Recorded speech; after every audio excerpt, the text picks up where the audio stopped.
দেখেন আমি হাটটার থেকে হাট করে নিয়ে আসছি। এই যে এটা হচ্ছে কোরাল মাছ, এই যে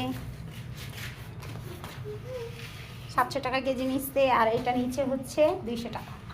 এই যে পটল আছে, সাথে লেবু আছে, কাঁচামরিচ আছে, রসমালাই আছে, কাগজি লেবু আছে, ব্রাশ বাচ্চাদের, পলি, তারপরে বাদাম, কিশমিশ, শ্যাম্পু, সাবান, তারপর বরবটি। এই যে এটা হচ্ছে ঘাটকল, করলা আসছে 6 কেজি আটা আনছি, ওই যে শশা আনছি, বেগুন আনছি, আবার ক্ষীরই আনছি, আর হচ্ছে 200 লিচি আনছি, সাথে বিস্কুট আছে। আর সবচাইতে বড় কথা হচ্ছে আমার ময়না পাখির জন্য খাঁচা আনছি। কেমন হয়েছে বলুন আপনারা? হাট বাজার করে আমি এইমাত্র আসছি।